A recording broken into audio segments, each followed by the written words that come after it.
Hello students. तो बच्चों आ गए हैं हम रे ऑप्टिक्स की फोर्थ वीडियो को लेकर। क्वेश्चन नंबर 16 पे आ गए थे। नीट वाले क्वेश्चन चल रहे हैं। 36 ईयर्स के सारे क्वेश्चन डिस्कस करेंगे न्यू सिलेबस पर बेस्ड। चलो देखो क्वेश्चन नंबर 16 में क्या बोला है। इसमें कहा है in total internal reflection when the angle of incidence equals to the critical angle for the pair of medium in contact what will be the angle of refraction.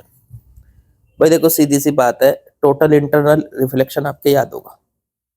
इसमें क्या होता था, एक तरफ होता था डेंसर मीडियम, एक तरफ रेयर मीडियम। डेंसर में से एक लाइट रे चलती थी, ठीक है, और वो रेयर में पहुंचती थी।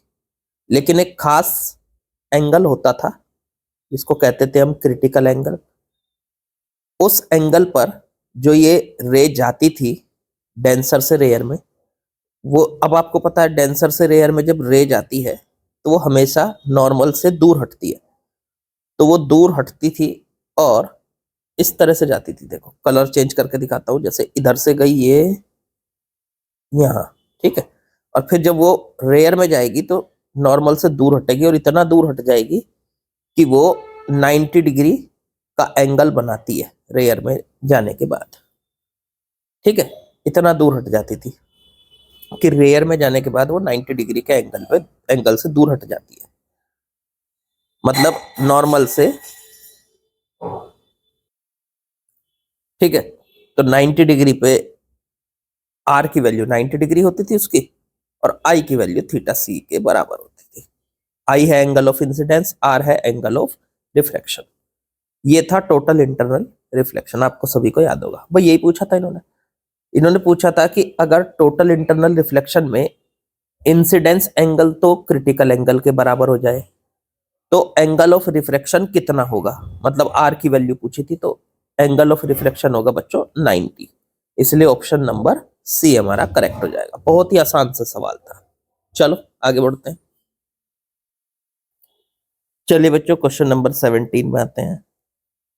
एन इक्वी कॉन्वेक्स लेंस, एक कॉन्वेक्स लेंस है। इक्वी कॉन्वेक्स का मतलब होता है दोनों तरफ की रेडियस जिसकी बराबर होती है सरफेस की। इसकी पावर दे रखी है P is cut into two symmetrical half by a plane containing the principal axis. मतलब प्रिंसिपल एक्सिस के अलोंग इसको काट दिया, ऐसे काट दिया इस तरीके से। अब इसके दो हिस्से हो गए, अपर हाफ और फिर नीचे है लोअर हाफ। दो हिस्से हो गए। अब दोनों हिस्सों की, मतलब दोनों हिस्सों में से एक हिस्से की जो पावर होगी वो कितनी होगी। तो पावर बच्चों P होगी। वजह मैं आपको याद दिलाऊं, जब हम किसी लेंस को, मान लो ये लेंस है, इसको इस तरह से काट दें ऐसे बीच में से, तो इसके दो हिस्से इस तरह से हो जाएंगे, इस तरह से। ये लेंस, लेंस की फोकल लेंथ f है तो उसके दो हिस्से हो जाएंगे और उनकी फोकल लेंथ 2f हो जाएगी। डबल फोकल लेंथ डबल हो जाती है। और अगर पावर की बात करोगे तो पावर आधी हो जाती है, ठीक है। लेकिन अगर लेंस को आप ऐसे काटोगे जैसे इस केस में काटा है, ठीक है, अपर हाफ अलग लोअर हाफ अलग, जैसे ये कर दिया, तो इसकी फोकल लेंथ लेंस की f है, तो काटने के बाद भी उनकी फोकल लेंथ f ही रहेगी। और जब फोकल लेंथ वही रहेगी तो पावर भी वही रहेगी। तो ऑप्शन हो गया बच्चों डी, डी ऑप्शन हो गया, ठीक है। तो ये ना पॉइंट आपको याद होने चाहिए, ये पॉइंट आपको पता होने चाहिए। चलो आगे बढ़ते हैं। चलो बच्चों सवाल नंबर 18 पे आते हैं। ए डबल कॉन्वेक्स लेंस, मतलब दोनों तरफ से उसकी सरफेस कॉन्वेक्स है, हैज फोकल लेंथ, उसकी फोकल लेंथ दे रखी 25 सेंटीमीटर बच्चों। The radius of curvature of one surface is double of the other. एक तरफ की रेडियस r है तो दूसरी तरफ की 2r है, उससे डबल है। फाइंड द रेडियाई, r की वैल्यू कैलकुलेट करनी है। इफ द रिफ्रैक्टिव इंडेक्स, इसका रिफ्रैक्टिव इंडेक्स म्यू, म्यू की वैल्यू दे रखी है 1.5। तो दोनों तरफ की रेडियाई बतानी है, r और 2r को बताना है। चलो बताते हैं, बहुत आसान है। फोकल लेंथ का फॉर्मूला लगाओ लेंस वाला, 1/f बराबर mu minus 1/r1 minus 1/r2। 1/f मतलब 1/25, म्यू की वैल्यू 1.5 माइनस 1, 1/r1 पहली रेडियस को r1 बोलो तो वो तो r हो गई, माइनस 1/r2 दूसरी रेडियस को r2 मतलब वो 2r हो गई, प्लस या माइनस। तो जो लेफ्ट साइड वाली है उसका सेंटर तो राइट में है तो प्लस, और जो राइट साइड वाली है 2r उसका सेंटर लेफ्ट में है तो वो माइनस, तो ये माइनस में आएगी। सॉल्व कर लो, 1/25, 1.5 minus 1.5, 1/r minus minus plus 1/2r। चलो पॉइंट हटाओ, बटे में 10 और 5 से इसको डिवाइड कर दो तो 2 की इधर मल्टीप्लाई करो, 2/25 बराबर 1/r और 1/2r। तो दोनों का एलसीएम ले लो, 2r, तो ये बचा 2 प्लस 1, तो ये बच गया 3/2r। एक काम कीजिए, यहाँ से r की वैल्यू इसको क्रॉस मल्टीप्लाई कर लो, ऐसे ऐसे ऐसे, 2r इंटू 2 तो 4r और 25 इंटू 3 75, तो r इज इक्वल टू 75 बटे में 4। इससे इसको काट लो, हाँ 8 आ गया, 7 और जी 5, 18.75 सेंटीमीटर बैटरी आर की वैल्यू। तो 2r की वैल्यू हो जाएगी इससे डबल, तो वो हो जाएगी 37.5 सेंटीमीटर। चेक करो ऑप्शन, 18.75 और 37.5, तो आसान सवाल है, आगे बढ़ो। चलो बच्चों नेक्स्ट क्वेश्चन पे आते हैं, क्वेश्चन नंबर 19।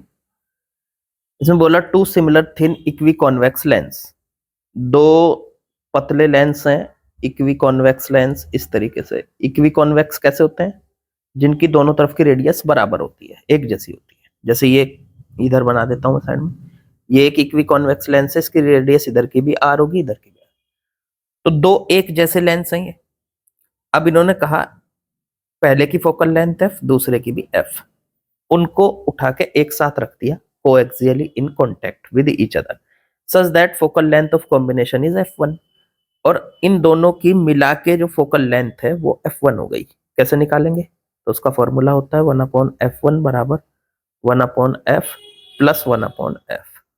तो सॉल्व करके देख लो, तो ये आ गया 2/f, और उल्टा करेंगे तो f1 बराबर आ गया f/2। ये फोकल लेंथ आ गई बच्चों दोनों लेंस की मिला के, f/2 आ गई। चलो ठीक है, अब इसके बाद ये फोकल लेंथ इसकी दोनों की मिला के आ गई।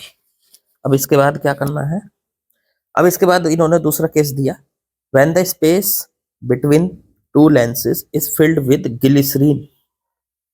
अब दूसरे केस में देखो, दूसरा केस मैं दिखाता हूं आपको, यहाँ पे बना देता हूं मैं इसका फिगर।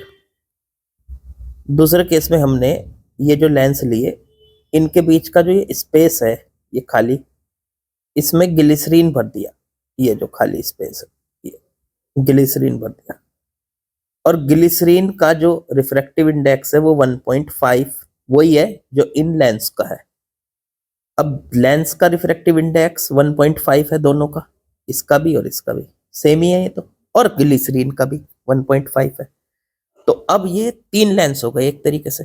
पहला लेंस कॉन्वेक्स, बीच में बन गया कॉनकेव लेंस, और फिर कॉन्वेक्स लेंस। तो इन तीनों लेंस का जो कॉम्बिनेशन होगा वो क्या होगा, तो भाई तीन लेंस के लिए यहाँ पे तीन फॉर्मूले लगाने पड़ेंगे। पर चलो, पहले लेंस की फोकल लेंथ f है, दूसरे की f है, बीच में ये जो बना है, तो ये जो बीच में बना है ना, इसकी फोकल लेंथ होगी -f। क्यों, समझाता हूं। इसलिए क्योंकि ये कॉनकेव लेंस है, कॉनकेव लेंस की फोकल लेंथ क्या होती है, माइनस।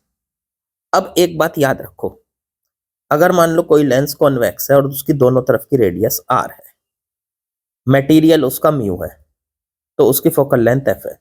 तो उसी तरीके का कॉनकेव लेंस जो होगा उसकी दोनों तरफ की रेडियस जिसकी r होगी, मटेरियल म्यू होगा, तो उसकी फोकल लेंथ माइनस एफ होगी, ये याद रखना।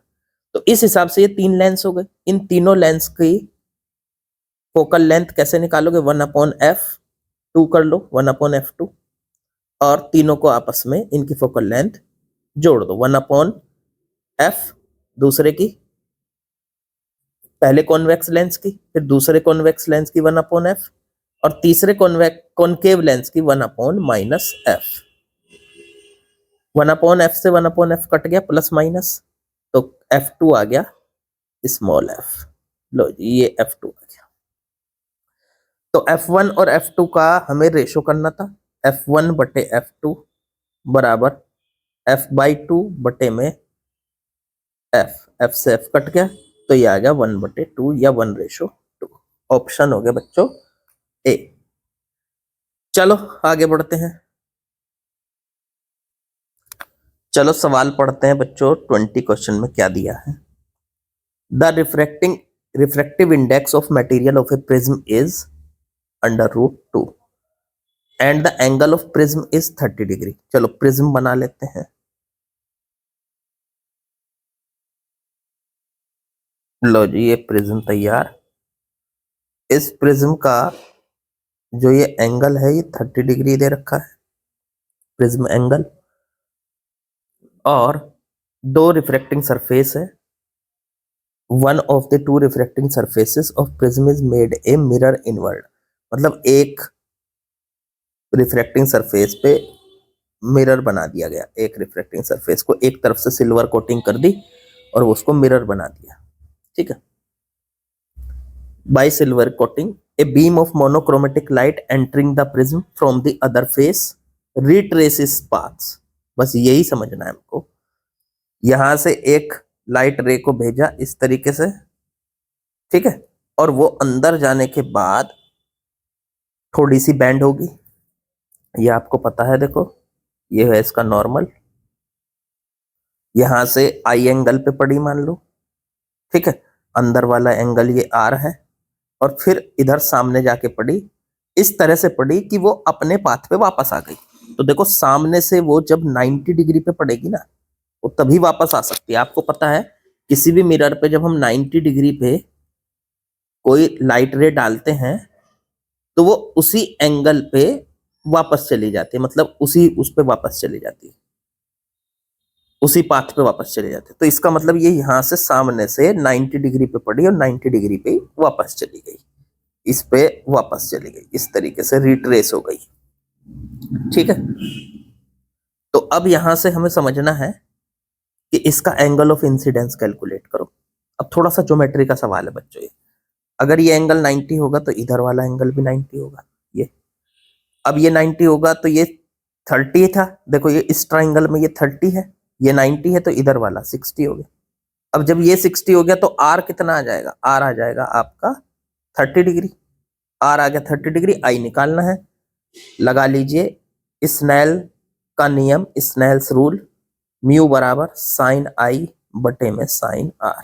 तो म्यू की वैल्यू दे रखी है इसकी, प्रिज्म का म्यू की वैल्यू √2, देखो ये रही √2, साइन आई, आई तो निकालना है, और बटे में साइन आर, तो साइन 30। इसे इधर ले जाओ, साइन आई बराबर साइन 30 इंटू में √2, साइन 30 की वैल्यू 1/2 इंटू में √2, तो ये बन गया 1/√2 साइन आई बराबर, तो आई की वैल्यू आ गई 45 डिग्री। बच्चों 1/√2 वैल्यू कहाँ पे होती है? 45 डिग्री। तो ऑप्शन बैठ गया आपका बी। तो आसान सवाल थे, बस हमें कंसेप्ट सारे क्लियर होने चाहिए बच्चों। कंसेप्ट अगर क्लियर है तो फिर कोई दिक्कत की बात नहीं होगी। दिक्कत की बात तब है जब हमें कंसेप्ट क्लियर ना हो। चलो खैर आगे बढ़ते हैं और कल मिलेंगे।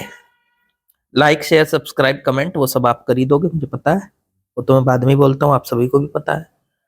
ओके बच्चों, कल मिलते हैं।